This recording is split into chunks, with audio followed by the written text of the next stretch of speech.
kita bisa membuat sebuah font size yang responsif tanpa menggunakan media query.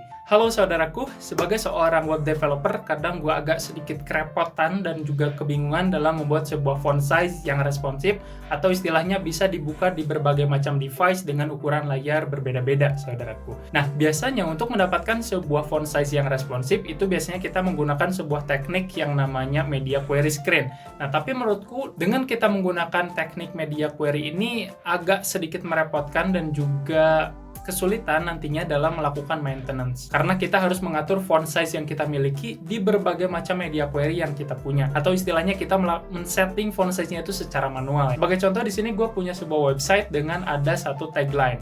Nah, ini tagline-nya Enjoy Our Delicious ya. Nah, ini ukuran fontnya itu 80 pixel, tapi kalau misalkan kita perkecil di ukuran layar tertentu atau istilahnya di ukuran layar smartphone gitu ya. Nah, ukurannya itu belum responsif. Tetap 80 pixel. Nah, kita bisa membuat fontnya ini menjadi responsif tanpa kita menggunakan media query.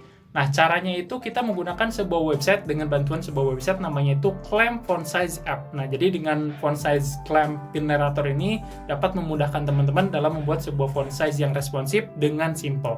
Nah, caranya cukup gampang, teman-teman. Di sini teman-teman cukup masukin requirement-nya kayak gimana. Sebagai contoh, ada minimum viewport-nya itu berapa. Misalkan di minimum ukuran layar 500 pixel, kalian ingin font size-nya itu sebagai contoh 24 pixel gitu ya. Nah, terus di maksimum viewport width-nya di 900 pixel, gue pengen ukuran fontnya itu 80 pixel sebagai contoh. Nah, ini akan otomatis di-generate sebuah font size yang responsif, tinggal kita copy, terus kita masukin ke codingan kita paste di sini. Lihat, tanpa kita menggunakan media query, ini cara yang lebih simple, cara yang lebih cepat juga, teman-teman. Jadi kalau misalnya kita save, kita coba lihat hasilnya. Nah, sekarang font size yang kita miliki jadi lebih responsif. See? So, jangan lupa di like, komen, dan juga di save dulu video ini. Siapa tahu kalian butuh, saudara.